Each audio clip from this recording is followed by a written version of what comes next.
Hey guys! So today you and I are going to talk about interviews. So let's get into it. So the question in question was, hi Frederick, I would be most interested in your opinion on FANG style lead code only interviews versus practical do this take home to make web apps and then we will play C# Angular Jeopardy style interviews. I can see the case for both. People underestimate how risky it is to hire a new developer.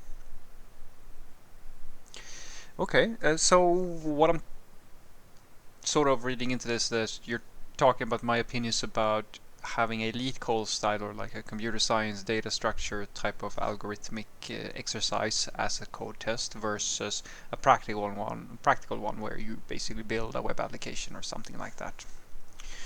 Right. So usually what I say is that the companies who go with like the practical exercises are in many cases trying to create an exercise that where the idea is that you should have something that is more closely related to the actual work going on in the company, or actually testing you on quote unquote the sort of work that you're actually going to do. And if that is the strategy, I'm very much for that. On the other spectrum, you have the lead code sort of things, which is like what the FANG companies are doing, so forth and so forth, where the idea is not to test you necessarily on the tools and the practices within in the given company. It has to do with the fundamentals of computer science and things like that. And so what I usually say is that those sort of lead code exercises are usually either used by ignorant companies who don't really know how to hire people for their company, but for the FANG companies, there is and companies like them, there's a different aspect to it as well, and it's not just for the FANG companies, and that is that these tests are very cheap. So if you have practical exercise and so forth, what basically happens is that you put your well, you have to create an exercise to start off with, which you can make an argument for. I'm not going to get into that all that much, but like the problem with that is that you're basically setting a cadence for, all right, who do we get in? And who we get in is not like, it's not about getting the smartest people. It is about getting people who know your stack, or a stack, like a flavor of your stack. Like you can put this thing with practical exercises, they can be composed in many different ways. But what's beautiful about the lead code thing is, as I said, it's extremely cheap. And if you are like a gigantic corporation like Google or so forth and so forth, like you can have policies and so forth, but there, and you can think whatever you want about this, and I have my thoughts and I'll share them. The thing that is good though is, as I said, if you have like hundreds and hundreds and hundreds of people applying for work or like hiring people and so forth, it's very difficult for you to create a practical exercise that's just going to work across the board for everybody, where it's going to be completely fair, or where you're going to be able to maintain that and do all of the reviews and all of that stuff in a easy ready way. Like it's more expensive basically is what I'm saying. If you're going with a practical exercise, it's harder to scale at a really large scale. But for a really large corporation, these sorts of exercises may be good, just because of how cheap they are usually to maintain and to provide. And they do check some of the core things you could make an argument for. However, the thing that I argue is that if you do that, you are automatically opting out of basically the thing that matters, which is, in my opinion, will this person survive in your company? And because that is fundamentally what matters. Like these interviews and these challenges, they're basically here to figure out if you're going to get a good hire. And if you don't get that from the test or some indicator of skill levels and stuff like that, it's basically, to me, it's a basically a pointless exercise. But the thing that I usually argue though is that those sorts of screening processes, if they are followed up with personal interviews, which they are, then they're pretty good for this exact purpose. If you just want to get away everybody who is like, I mean, it's not even worth talking to them or things like that. That makes them a pretty good exercise due to how universal they are. On the other spectrum, as I said, you have the practical exercises. Now, I usually favor these, and that has to do with the fact, as I said, that my thinking has always been, and I think it still is, if I'm going to, like, if I design a code test, the thing that I think that most companies are doing wrong here is that some of them are creating like this gigantic application, like they put together like an application requirement that will take the candidate hours and days and so forth to complete, which I think is, it's not the strategy that I usually go for at the very least, but it does happen. The thing that is, as I said, like a little bit of a problematic thing with this is if you have a very diverse ecosystem, different services, different things like that, it becomes a little bit of a challenge to make sure that it's a fair assessment for all the different cases and so forth. So you can't just say, hey, we're going to create a test that is so accurate that we basically know that, yeah, this is a done deal. What I argue is that the goal shouldn't be to create this exercise that answers the question, will this person be be a good candidate for us, because you can't tell that, at least not until you have the social part where you actually talk to them. The goal should be, can I get enough of a sample size of this person's ability to evaluate if they can even do the basics? That's what I usually go for.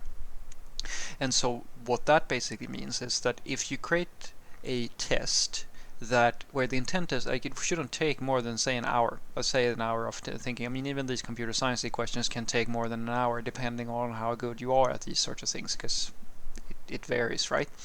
And the same thing can be applied for the practical exercises. So you create a smaller application type of requirement which uses the tech stacks that are relevant within your company, or a tech stack where you give them the option of building it. Usually I try to keep it a little bit loose.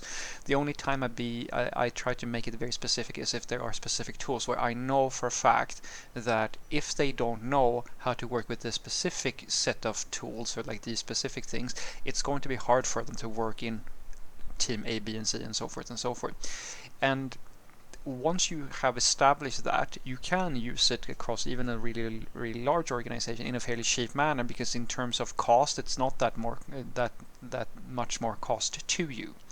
And the best part about it is, as I said, you can still, like, you can add lead code types of exercises. You can, like, all of the computer science things, like what I argue is so quote unquote bad about them is that they only focus on that part, but they don't focus on everything else. And I mean, you can make a lead code exercise in a React application or a C# application or a Java application. You can make an API. You can ask them to make an API that literally does the thing that a lead code exercise is about, but that's just that's a function basically, whereas this is a full-scale application. And so my point being that, due to the fact, at least I argue, that every single software developer needs to know a range of skills, it doesn't make all that much sense to me when I'm trying to employ somebody to only focus on one aspect of all the things that they need to know. Because, as I said, if they are really good at lead code exercises, what value does that bring to my company if they can't work with the systems that we have? Then the time it will take them to become productive is still really, really high. Just as the same as if I ask them to do a practical exercise and they can't work with the tools that we're using. Again, it comes to me as the employer to decide, okay, how much time do I want to spend on training this person? Because, as I said, even if you have a perfect exercise, a perfect coding exercise, and I've said this in other videos as well, guys, everything goes swimmingly, you don't really know how well a person will perform once they're on the job. Even if they get every lead code challenge right, they might not be able to actually meet the requirements of the teams and the specific system that they are working on. Maybe they can work really, really well in a lead code environment, but they are not going to do so well with actual stakeholders and requirements and things like that. And that's why I always tell people, set up a interviewing process that gives you a pretty good estimate of at least that this person will be able to live in your environment, and then design your hiring processes and your onboarding and offboarding solutions within the company so that you have a low cost of failure.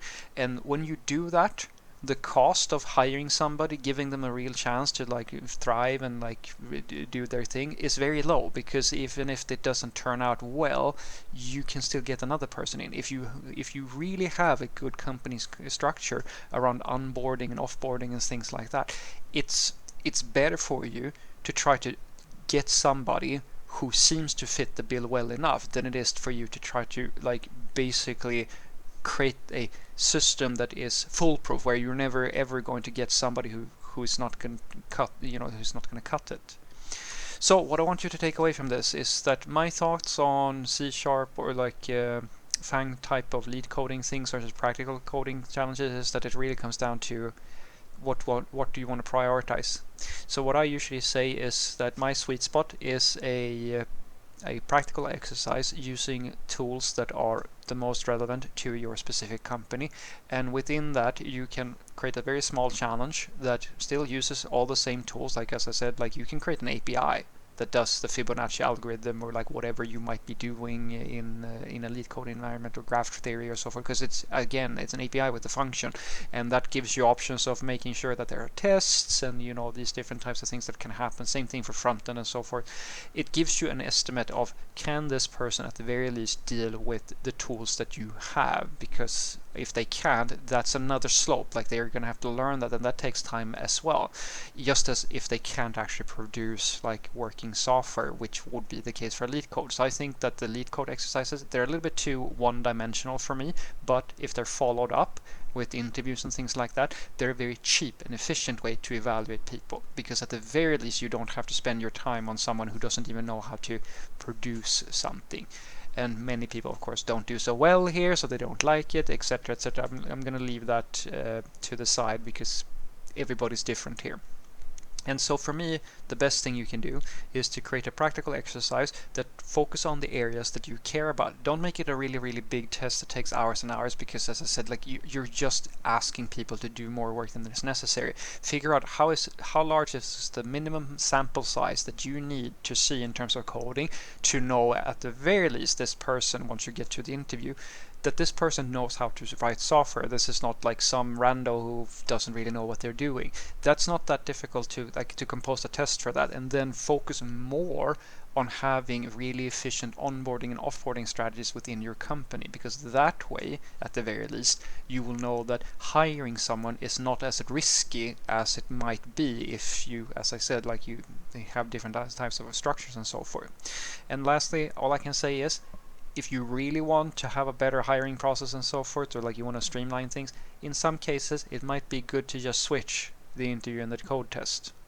Because as I said, in my opinion at the very least, if you know your stuff, the coding challenge will tell you one thing about the person, which is very important, and the interview will tell you another thing, then these things you can't skip either. You need both. It's just a matter of in which order do you take them. And I argue that if you have the resources, sometimes taking the interview up front is better, because it's a little bit sad to give someone a coding test that takes like days to complete, and then just immediately after 20 minutes you understand that this is not a fit. Sucks, in my opinion, at least for me and the people who are doing the interview. Have a great day.